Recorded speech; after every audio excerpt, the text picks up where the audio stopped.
Bismillah ar-Rahman ar-Rahim wa salatu wa salam ala ashraf al-mursalin. Donc pour notre vidéo, on va voir aujourd'hui les EDT, élémentaires, variables, data, les variables élémentaires. Donc c'est le type de données de base. C'est nécessaire d'avoir ce type de données-là parce que finalement on va écrire des adresses, des informations qui vont être lues et traitées par l'automate, par le CPI. Donc le CPI, il faut le déclarer des variables pour faire les opérations mathématiques, arithmétiques, lire une information vraie, faux, lire une information analogique, lire une information numérique. Donc finalement, ce sont des traitements de données dans le programme. C'est traitement de données dans le programme. Pas seulement ces données-là, mais il y a d'autres types de données. Nous, on va commencer par les données de base. Puis on avance peu à peu pour continuer les autres variables. Donc, comme il a dit dans l'écran que vous voyez, qui comprend, donc on a dit le EDT et l'abréviation de Elementary Data Type, type de données de base, donc qui comprend du type de données simple plutôt que dérivé, tableau, structure, bloc, fonction, et ainsi de suite. Donc, pour le tableau et les structures et les blocs fonctions, on va voir aussi dans une autre vidéo, parce qu'on ne peut pas avoir tout en même temps. Ça sera beaucoup d'informations et peut-être on perdre le fil. Donc, on commence par le premier variable, c'est bool et bool. Donc, bool, c'est une variable avec une seule situation. La situation, c'est V qui comporte 0 ou bien 1, c'est-à-dire vrai ou faux. Vrai ou faux. Pour booléenne, à trois situations, trois states, three states. اللي هما F ou H ou V. F pour dire forçage, H pour dire historique, يعني en travaillant sur un front montant et un front descendant, et le V, c'est le troisième état, c'est 0 ou bien 1, booléenne. Donc, si on parlons un peu de booléenne, ou bien de booléenne, le booléenne, c'est une variable. Juste on donne le nom d'un symbole pour identifier un espace mémoire dans le CPU, dans le microprocesseur. N'est pas identifié par une adresse physique, ni rien. Donc, finalement, c'est une variable flottante. Donc, je peux déclarer un bit système comme bool. Je peux déclarer un bit d'une word de mots bool. Je peux déclarer l'erreur du module, parce que dans le module, on peut trouver plusieurs variables. On l'appelle IODDT. On va voir ces variables-là. Pour le moment, on laisse pour une autre fois. Donc, l'erreur de la chaîne d'entrée. Donc, toutes ces informations, on peut utiliser comme variables du type bool. Mais du type booléenne, c'est le type de variable d'entrée ou bien de sortie physique. Donc, booléenne peut être une entrée physique d'un capteur, il y a bien un bouton, ou bien une sortie de commande d'un contacteur. Donc, booléenne. Bien. Donc, pour le Word et Word, je ne veux pas parler beaucoup sur le F et le H. Peut-être je vais retourner sur ça pour expliquer mieux. Mais il faut comprendre que booléenne et bool et bool, la différence que le bool a une seule situation, que le bool a trois situations, et on va le détailler une autre fois. Le Word et le Word. Le Word, c'est une variable de 16 bits. Mais les variables qui sont du type Word peuvent comporter une valeur plutôt, ou bien un chiffre comme F. En allant de 0 à F, il y a le 16, l'hexadécimal, c'est-à-dire 0, 1, 2, 3, 4, 5, 6, 7, 8, 9, A, B, C, D, E, F. Donc, je peux écrire un nombre de 9 à 5, par exemple. Donc, je peux lire sur le mot Word. Et le Word, c'est 16 bits. 16 bits, tout simplement, c'est un plage d'écrire des valeurs. 2 puissance 16. Donc, vous pouvez écrire jusqu'à 2 puissance 16, positif ou bien négatif. Le double Word, aussi, juste ici, 32 bits. La même chose, mais 32 bits. Et je peux écrire de 2 à jusqu'à 2 puissance 32 pour avoir la valeur maximale dans les limites positives et dans les limites négatives. Le int, 16 bits aussi. Mais la différence entre word et int, c'est que l'autre c'est un integer, c'est un entier.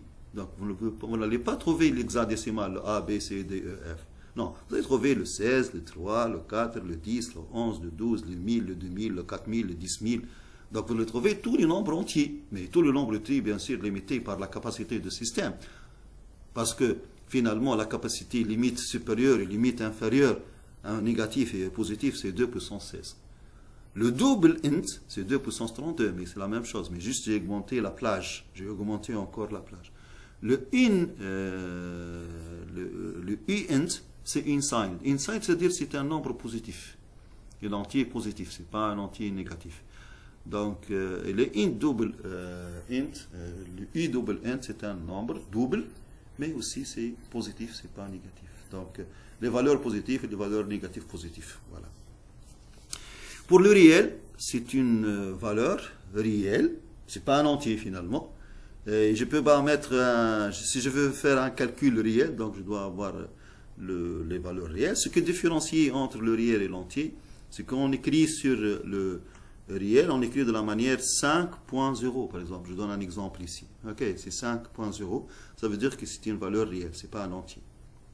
Mais réellement c'est un entier, mais finalement ça a la caractéristique, les paramétrages ou bien les types d'un réel. Après, si je veux faire des calculs mathématiques, même dans la programmation, on utilise le sinus, le cosinus, calcul arithmétique, l'addition, multiplication, soustraction. Donc, on utilise beaucoup de fonctions où il y a les calculs et tout ça. Date. Date, c'est comme vous voyez, c'est la date de l'année. Donc, 2024, février 2026. Donc, on écrit D, dièse, et on définit la date comme il est écrit sur le tableau. Exactement, vous écrivez dans le valeur, on va voir après dans le logiciel comment écrire. Je vous montre qui est prêt, j'ai déjà défini ces adresses-là, donc je vous montre comment ça s'écrit dans le variable, value.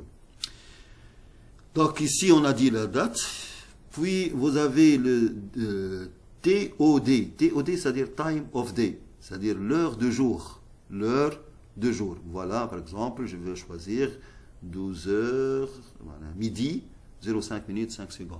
Exemple. Ok? Donc, je vais affecter la valeur. Je vais définir une valeur de type DOT et je vais définir une variable, une constante qui je donne un temps de jour ou bien un time of day. Le DT, on trouve les deux. On trouve date et on trouve l'heure. Et on l'écrit DT dièse et ainsi de suite, comme vous voyez sur le tableau. Donc c'est la méthode d'écriture. Voilà, c'est pour tous ces variables-là. Une remarque concernant les signés et non signés. Pour une valeur signée, donc c'est-à-dire on va le caractériser ou bien l'identifier par le 0 qui indique la valeur positive et le 1 indique une valeur négative. C'est-à-dire si vous trouvez dans le rang haut, parce que, par exemple, je vous donne 1, 0, 0, 0, 0, 1, 1, 1, 1, 1, 0, 1. Donc, le rang supérieur, le rang haut, vous allez trouver 0 ou bien 1 dans la valeur unsigned, plutôt signée. Donc, dans la valeur solide, si vous trouvez 0, ça veut dire que c'est une valeur positive. Si vous trouvez 1, ça veut dire que c'est une valeur négative. Voilà, donc, pourquoi ces deux chiffres-là? Parce que moi, je ne veux pas rentrer dans les détails parce qu'après, vous avez le complément à 1, complément à 2, comment le système il fonctionne. Réellement, il n'y a pas de négatif dans le microprocesseur, mais il fait le complément pour faire la soustraction. Bon, ça, c'est de l'électronique numérique. Bon, je ne sais pas est-ce qu'on va entamer une autre fois, bien non. Mais voilà, c'est ça. Si quelqu'un il veut avoir ces informations-là, peut-être en privé ou bien quelque chose comme ça. Bien. Non signé, on prend les binaires, les bits, tous les bits binaires représentent la valeur. Il n'y a pas de bit, c'est-à-dire le bit haut, de rang supérieur, il ne représente pas une valeur positive ou bien négative, mais le bit il existe 0 ou bien 1, ça rentre dans la quantité de valeur, c'est-à-dire il va représenter la valeur tout entière. Voilà la différence entre signé et non signé. Bien. Je donne un exemple ici pour entrer tard. Donc j'écris l'adresse pour 100i0.1. point A. Donc, si vous voulez, l'adresse, c'est adresse Schneider. Le I, c'est pour dire entrée. 0 pour dire rack. Le 1 pour dire emplacement. Et le autre 1, c'est pour dire le voie dans le module.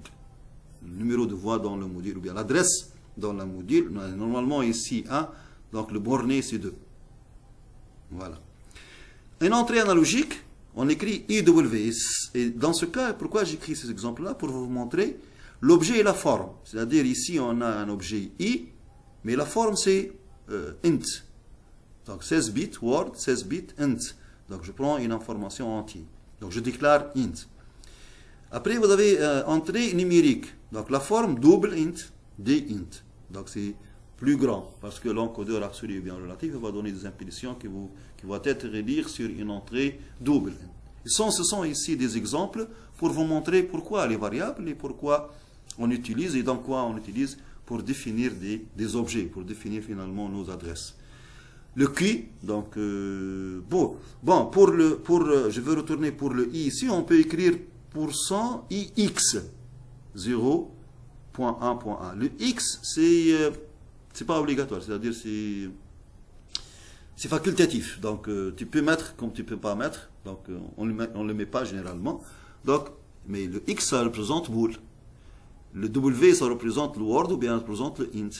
Le réel, ça représente R. Donc, je vais terminer, par exemple, une mémoire réelle, parce qu'il n'y a pas des entrées-sorties réelles, mais il y a des mémoires réelles, ou bien des flottants, des réels, c'est-à-dire de mémoire ou bien des localisations, dans des variables locales ou bien variables mémoire. Je peux écrire %MR. Comme j'écris %I, j'écris %MR pour définir une zone mémoire réelle, de type réel.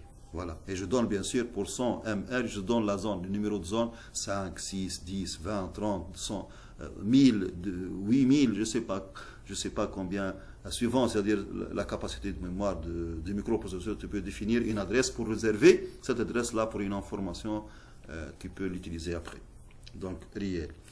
Donc, voilà, pour par exemple une sortie analogique, pour commander un variateur de vitesse, je vais écrire ce QW 0.3.4. Bon, les 0 c'est le rack, 3 emplacement, 4 c'est le sortie, c'est l'adresse, le voie ou bien la chaîne de sortie. Voilà donc ici une petite présentation concernant les variables qu'on peut utiliser dans nos systèmes et le programmer après. Bon, je vous donne une idée aussi sur les variables temps là. Je donne un exemple qui dit pourquoi on utilise ça. Simplement, si par exemple j'ai un programme de gestion de temps, je veux remplir par exemple des réservoirs, pardon, des réservoirs avec un temps réel. Aujourd'hui, à 5 heures du matin, je veux remplir mon réservoir jusqu'à, par exemple, demain ou bien jusqu'à 4 heures, tel temps. Donc, je peux lire l'heure réelle et la date réelle de microprocesseur, de l'automate. Et ces heures-là et ces dates-là, on peut le comparer par des heures qu'on le donne comme des variables ou bien comme des constantes pour qu'on compare après. Et si on a la même heure qu'on a précisée pour remplir ou bien démarrer une pompe, donc le système, qu'est-ce qu'il va faire? Il va comparer dans un programme et dès qu'il trouve qu'il est dans cette heure-là, il va déclencher pour une période bien déterminée. Tu dis par exemple, déclencher à 4 heures du matin et arrêter par exemple à 9 heures du matin. Donc tu peux faire ça et pour cette raison qu'on utilise la gestion de temps, qu'on doit lire le temps du microprocesseur et déclarer des temps et des dates pour gérer un système automatisé, n'importe quel type de système. Et Inch'Allah, on va retourner sur ce type d'exercice-là parce que je vois que c'est très important. Bien.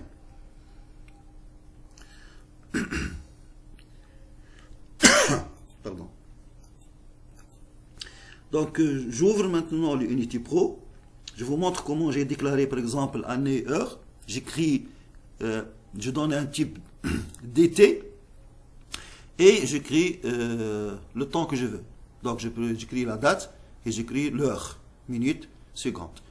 De même pour date de jour, donc heure de jour, d'été, c'est le date surtout, date, c'est pas l'heure, c'est date ici.